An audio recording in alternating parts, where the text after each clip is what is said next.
in the United States than they have with their own parents. And they cannot find their parents. I know back in 2018, when there was family separation, a lot of Christian organizations were up in arms over that. Do you think this type of story could affect the vote on November 3rd?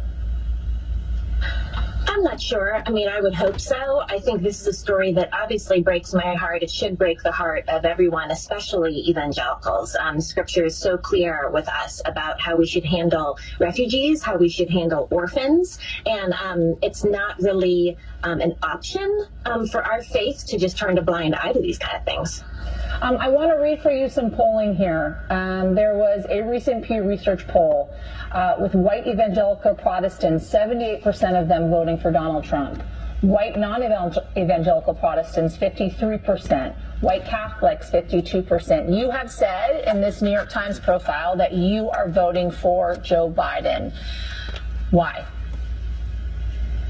You know, I mean, I have to make my decisions based on if my goals as a Christian, as an evangelical, is to show God's love to other people. I need to vote for the candidate who I think is going to make that bridge easier. I think that Trump has just caused so much division in the last 4 years. He's caused division in the country. He's also caused division in the church.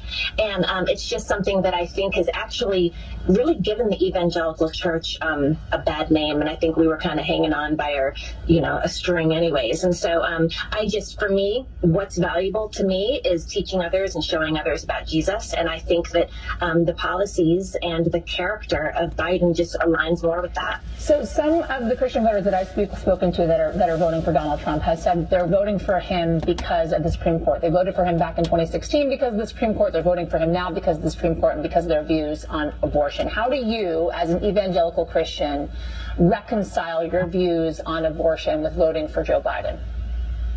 Yeah, well, first, that is absolutely, it's a real issue. I validate the people who struggle with that and voting for Biden for that reason. I think that that's valid.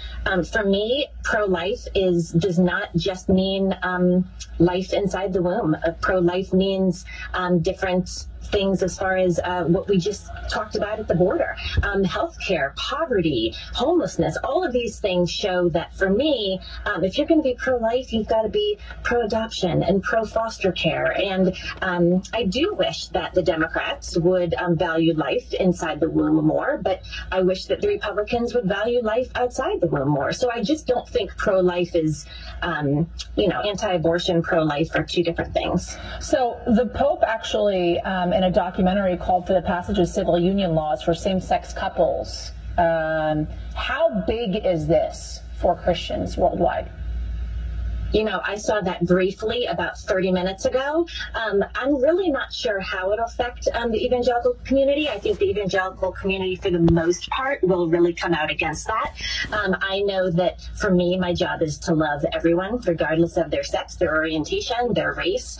And, one time somebody asked my grandfather what he would do if he had a gay son. And his response was, I would love on that one even more. And I think that's a great example of what Jesus would do. And that's how I plan to respond to it.